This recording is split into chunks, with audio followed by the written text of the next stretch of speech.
Di tengah dinamika politik Indonesia pada dekade tahun 1960, ketika negara masih berusaha bangkit dari pergolakan pasca tahun 1965, seorang anak lahir di Jakarta pada tanggal 24 Agustus tahun 1965. Anak itu diberi nama Muhammad Rizik Syihab. Kelak namanya akan dikenal luas sebagai Habib Rizik Syihab, salah satu tokoh Islam yang paling berpengaruh sekaligus paling kontroversial dalam sejarah Indonesia modern. Untuk memahami mengapa sosok ini mampu membangun pengaruh yang begitu besar, perjalanan hidupnya tidak bisa dimulai dari panggung demonstrasi ataupun organisasi yang kemudian ia pimpin. Kisahnya justru berawal dari lingkungan keluarga yang memiliki akar kuat dalam tradisi keilmuan Islam dan garis keturunan Ba'alawi, sebuah komunitas keturunan Arab Hadramaut yang telah lama menetap di Nusantara. Ayahnya bernama Habib Hussein bin Muhammad Syihab, sementara ibunya adalah Syarifah Sidah Al-Atas. Keduanya berasal dari keluarga habaib yang memiliki hubungan erat dengan aktivitas dakwah dan pendidikan Islam.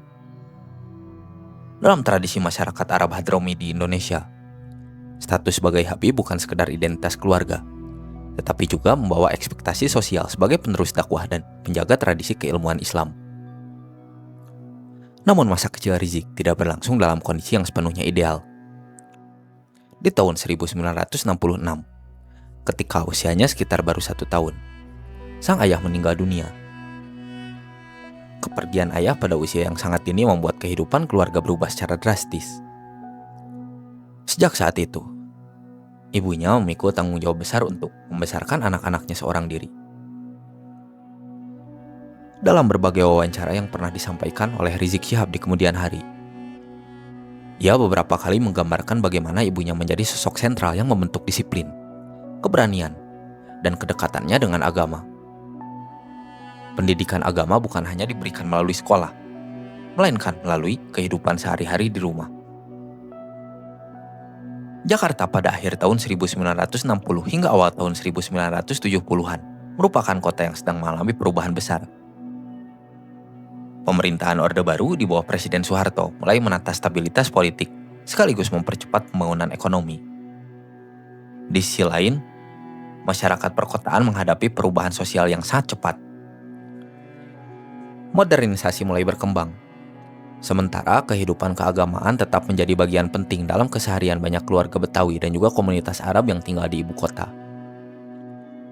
Di lingkungan seperti itulah Rizik Syihab tumbuh. Memasuki jenjang sekolah menengah pertama pada akhir dekade tahun 1970, ketertarikannya terhadap ilmu agama semakin kuat. Ia mulai aktif mengikuti berbagai pengajian yang diasuh para ulama di Jakarta. Pada masa ini pula, kemampuan berbicaranya di depan umum mulai terlihat.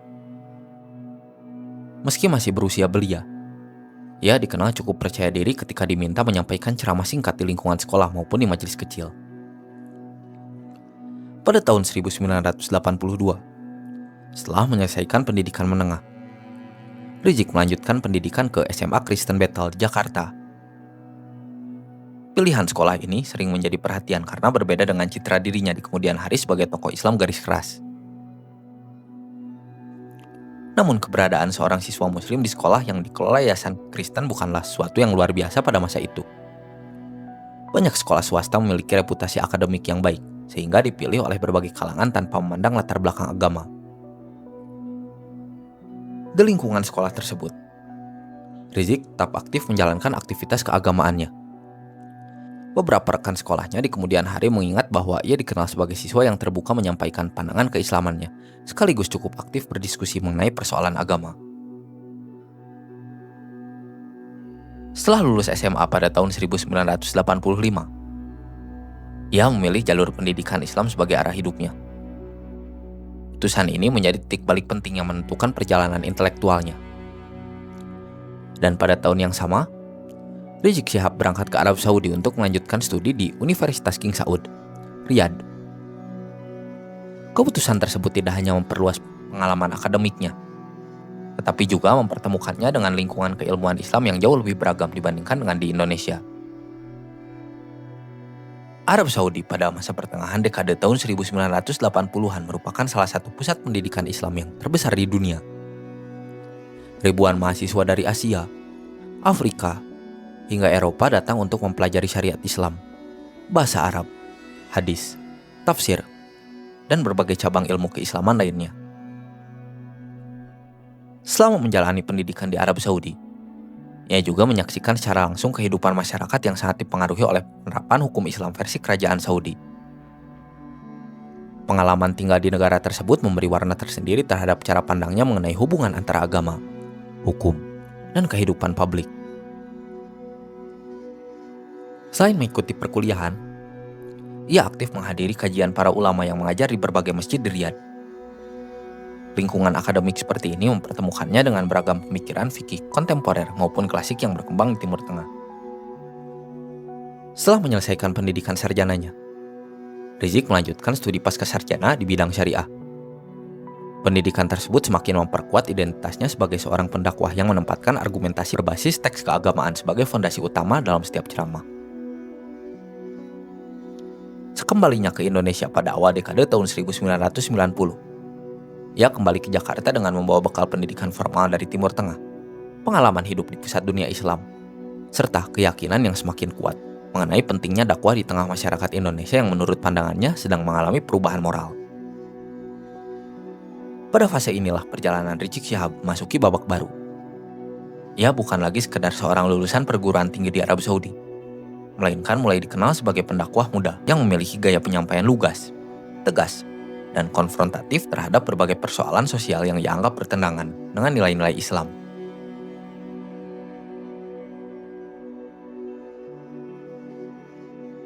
Ketika Muhammad Rizik Syihab kembali ke Indonesia pada awal tahun 1990, negeri ini masih berada di bawah pemerintahan Presiden Soeharto yang telah berkuasa lebih dari 20 tahun.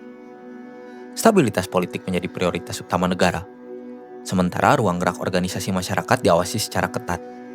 Aktivitas politik dibatasi, kritik terhadap pemerintah dikendalikan, dan hampir seluruh organisasi kemasyarakatan harus menyesuaikan diri dengan kebijakan negara. Namun memasuki pertengahan dekade tahun 1990-an, fondasi Orde Baru mulai menunjukkan tanda-tanda keretakan. Krisis moneter Asia yang meledak pada bulan Juli tahun 1997 menghantam Indonesia lebih keras dibandingkan dengan banyak negara lain. Nilai rupiah terjun bebas, ribuan perusahaan gulung tikar, angka pengangguran melonjak, dan ketidakpuasan terhadap pemerintah semakin meluas. Di berbagai kota, demonstrasi mahasiswa mulai menuntut reformasi politik. Di tengah situasi tersebut, Rizik mulai aktif berdakwah di Jakarta. Ceramah-ceramahnya banyak membahas persoalan moral masyarakat, perjudian, minuman keras, prostitusi, serta kewajiban umat Islam menjalankan amar ma'ruf nahi mungkar, yaitu mengajak kebaikan dan mencegah kemungkaran. Gaya penyampaiannya keras, langsung, dan seringkali berbeda dengan pendekatan dakwah yang lebih moderat dan berkembang saat itu. Pada tanggal 12 Mei tahun 1998, 4 mahasiswa Universitas Trisakti tewas ditembak ketika melakukan demonstrasi di Jakarta. Peristiwa tersebut memicu kerusuhan besar pada tanggal 13 hingga 15 Mei tahun 1998 yang menyebabkan ratusan orang meninggal dunia, ribuan bangunan terbakar, serta menimbulkan trauma sosial yang mendalam. Seminggu kemudian, tepat pada tanggal 21 Mei tahun 1998, Presiden Soeharto mengumumkan pengunduran dirinya setelah memimpin Indonesia selama 32 tahun.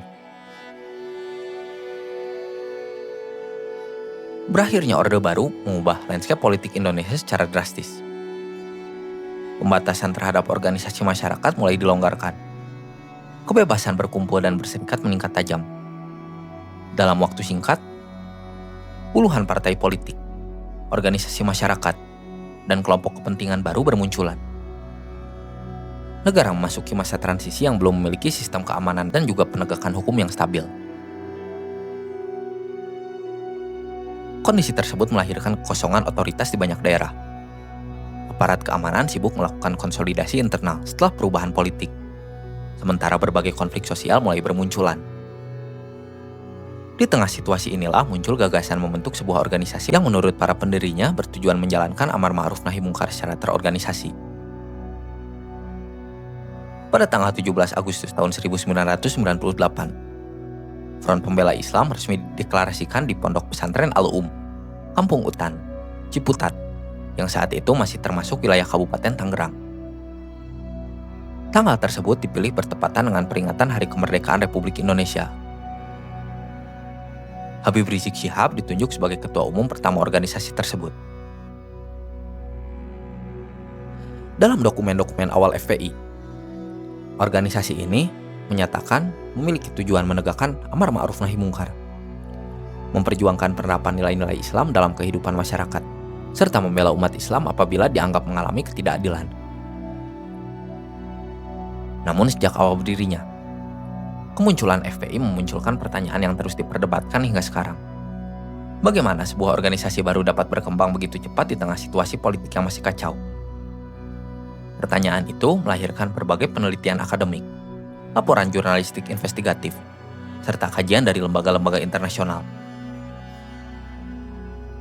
Salah satu nama yang paling sering muncul dalam pembahasan tersebut adalah Jenderal TNI Wiranto. Pada tahun 98, Wiranto menjabat sebagai Panglima Angkatan Bersenjata Republik Indonesia sekaligus Menteri Pertahanan dan juga Keamanan. Sebagai pimpinan tertinggi militer pada masa transisi reformasi, posisinya berada di pusat berbagai dinamika politik dan juga keamanan nasional. Sejumlah peneliti di antaranya Robert W. Hafner, Ian Douglas Wilson, Marcus Metzer, hingga Sidney Jones mencatat bahwa pada masa transisi tahun 98 terdapat hubungan yang kompleks antara sebagian elit militer dengan sejumlah organisasi sipil, termasuk kelompok-kelompok Islam yang baru muncul. Menurut mereka, sebagian unsur aparat keamanan diduga melihat organisasi-organisasi tersebut sebagai mitra informal untuk menjaga stabilitas di tengah lemahnya kontrol negara. Laporan investigasi majalah Tempo pada akhir tahun 1998 dan sejumlah penelitian berikutnya juga mengungkap adanya dugaan bahwa beberapa tokoh militer menghadiri atau memfasilitasi komunikasi dengan para pendiri FPI pada masa-masa awal organisasi tersebut. Selain nama Wiranto, beberapa laporan juga menyebut Letnan Jenderal Syafri Samsudin, yang saat itu menjabat sebagai Panglima Kodam Jaya. Nama Syafri muncul karena posisinya memiliki tanggung jawab langsung terhadap keamanan wilayah Jakarta ketika FPI mulai berkembang. Namun, hingga kini tidak pernah ada putusan pengadilan yang menyatakan adanya pelanggaran hukum terkait dugaan tersebut. Dan para pihak yang disebut memiliki penjelasan maupun bantahan masing-masing atas berbagai tuduhan yang beredar. Di sisi lain, Habib Rizik secara konsisten menyampaikan penjelasan yang berbeda mengenai lahirnya FPI. Dalam berbagai wawancara dan ceramah, ia menyatakan bahwa pembentukan FPI dilatar belakangi oleh 3 faktor utama. Pertama, menurutnya, umat Islam memiliki kewajiban menjalankan amar ma'ruf nahi mungkar yang belum dilaksanakan secara optimal oleh negara. Kedua, ia menilai bahwa aparat penegak hukum pada masa transisi reformasi tidak mampu mengatasi maraknya perjudian, prostitusi, peredaran miras, serta berbagai bentuk kemaksiatan yang menurut pandangannya semakin terbuka setelah runtuhnya Orde Baru. Dan ketiga, ia menyebut perlunya wadah yang mampu menghimpun umat Islam agar memiliki kekuatan organisasi dalam menghadapi perubahan politik yang berlangsung dengan sangat cepat. Penjelasan tersebut menjadi narasi resmi yang terus disampaikan FPI selama bertahun-tahun. Namun, sebagian ilmuwan politik melihat adanya dimensi lain yang tidak dapat diabaikan. Menurut Ian Douglas Wilson dalam kajiannya mengenai kelompok vigilance di Indonesia, kemunculan FPI merupakan hasil pertemuan antara dua kepentingan yang terjadi pada saat bersamaan. Di satu sisi, terdapat kelompok Islam yang memperoleh ruang lebih besar dalam kehidupan publik setelah jatuhnya Orde Baru. Di sisi lain, terdapat sebagian elit politik dan keamanan yang membutuhkan aktor-aktor sipil untuk membantu mengelola situasi transisi yang sangat tidak stabil. Dengan kata lain, menurut analisis tersebut, faktor ideologis dan faktor politik berjalan secara paralel, bukan saling meniadakan. Terlepas dari berbagai perdebatan mengenai proses kelahirannya, satu fakta tidak terbantahkan. Dalam waktu yang relatif singkat setelah dideklarasikan pada tanggal 17 Agustus tahun 98, FPI berkembang menjadi salah satu organisasi masyarakat Islam yang paling dikenal di Indonesia. Aksi-aksinya segera menarik perhatian media nasional, baik karena kegiatan sosial dan juga dakwah yang mereka lakukan maupun karena metode penertiban langsung yang sering menimbulkan kontroversi.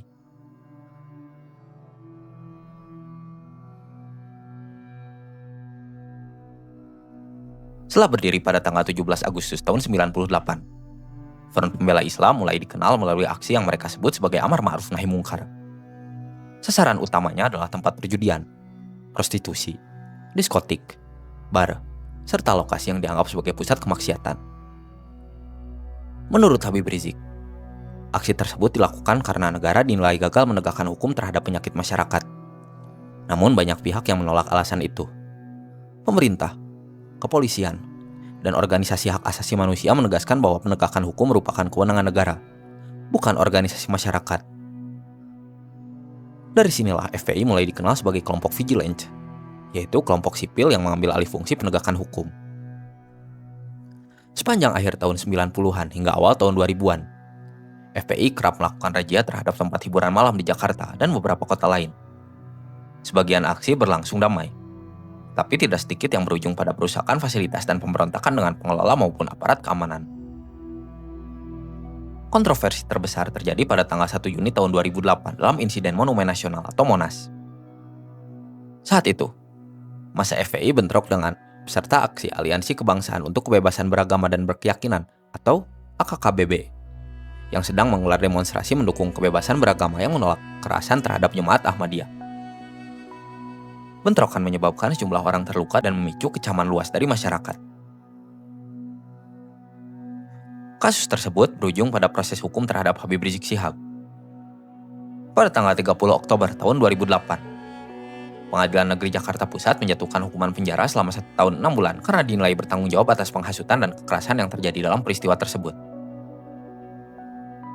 Kontroversi kembali mencuat pada tanggal 6 Februari tahun 2011 setelah tragedi Cikesik di Kabupaten Pandeglang, Banten, yang menewaskan 3 anggota jemaat Ahmadiyah.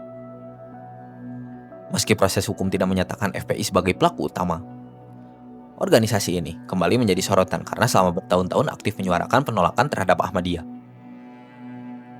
Memasuki pertengahan dekade tahun 2010, aktivitas FPI tidak lagi terbatas pada razia dan juga tempat hiburan. Organisasi ini mulai aktif mengawal berbagai isu sosial, keagamaan, hingga kebijakan pemerintah. Pada saat yang sama, Habib Rizik berkembang menjadi tokoh yang pengaruhnya melampaui kapasitasnya sebagai pemimpin organisasi kemasyarakatan.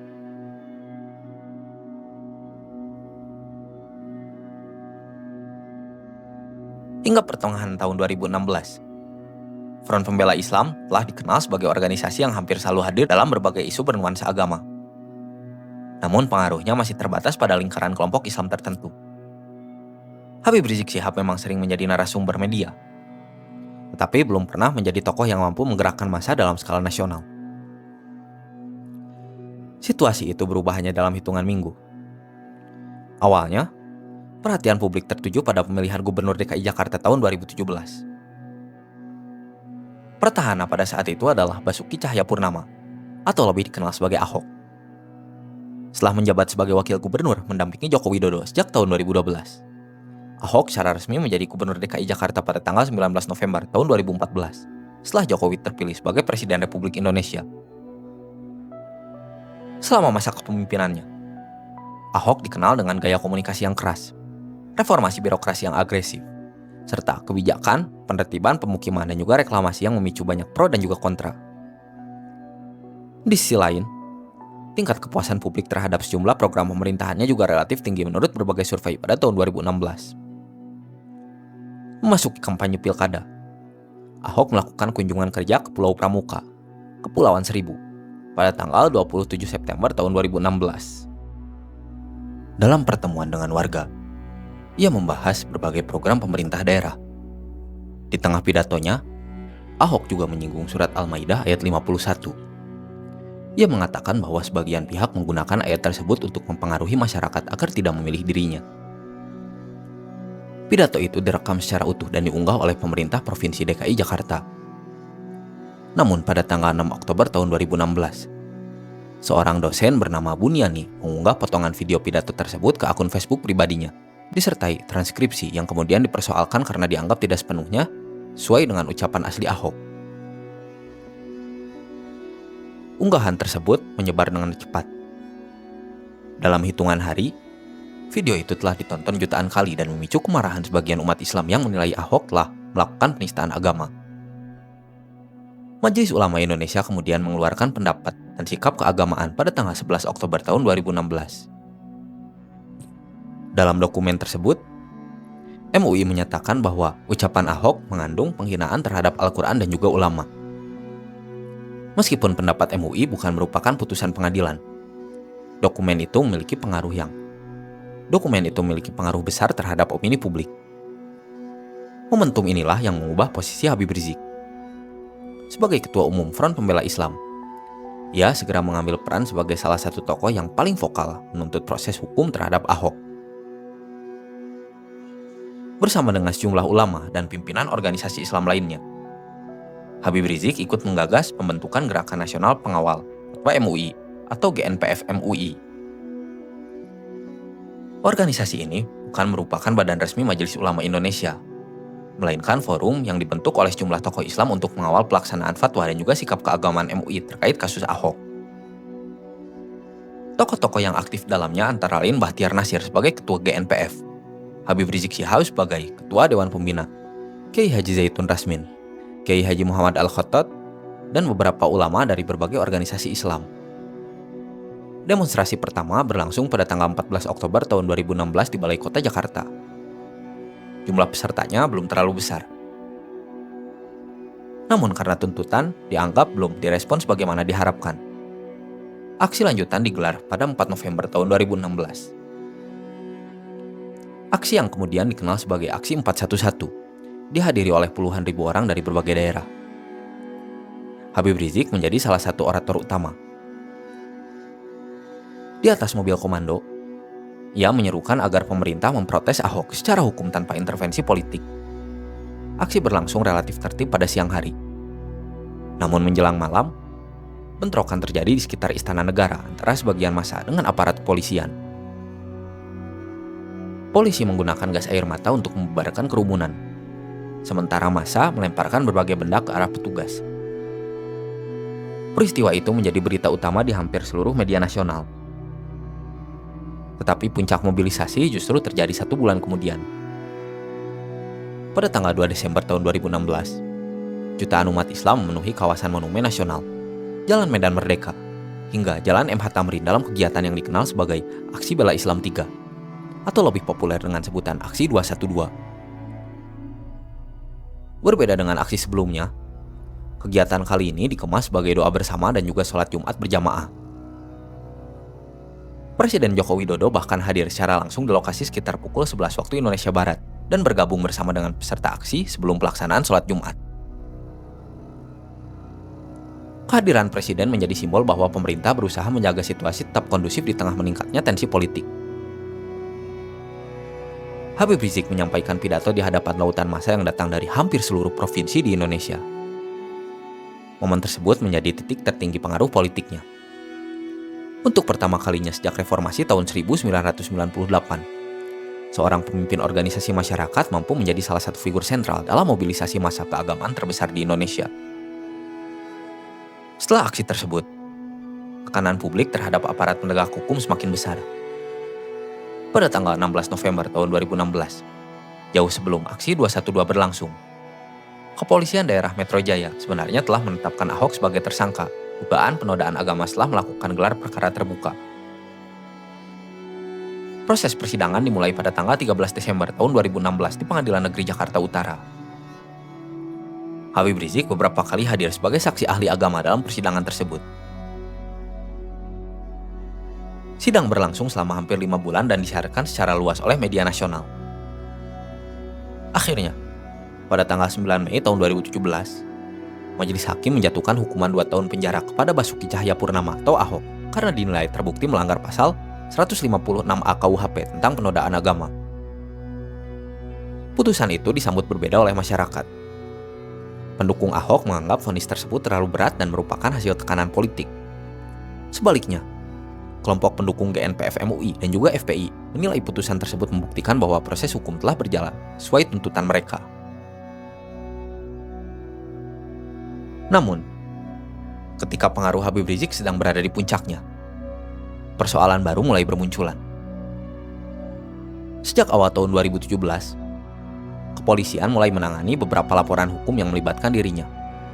Di antaranya, adalah laporan dugaan penghinaan terhadap Pancasila, dugaan penghinaan terhadap lambang negara, hingga perkara dugaan percakapan bermuatan pornografi yang mencuat setelah beredar tangkapan layar komunikasi yang disebut melibatkan Habib Rizik dan Firza Hussein.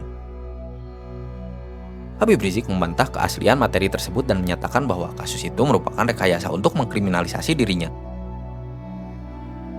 Perdebatan kembali muncul. Pendukungnya melihat berbagai laporan hukum tersebut sebagai bentuk tekanan politik terhadap tokoh yang sedang memiliki pengaruh besar. Sementara aparat kepolisian menegaskan bahwa seluruh proses dilakukan berdasarkan laporan masyarakat dan mekanisme hukum yang berlaku. Di tengah meningkatnya tekanan hukum itulah, pada tanggal 26 April tahun 2017, Habib Rizik berangkat ke Arab Saudi untuk menunaikan ibadah umroh. Tidak lama kemudian, ia memutuskan tetap tinggal di Mekah. Keputusan itu membuka babak baru yang akan berlangsung selama lebih dari 3 tahun. Dari Tanah Suci, Habib Rizik tetap menyampaikan ceramah, memberikan arahan kepada para pendukungnya melalui sambungan video, dan terus mengikuti perkembangan politik Indonesia dari kejauhan. Sementara, di dalam negeri, FPI tetap aktif bergerak tanpa kehadiran pemimpin utamanya.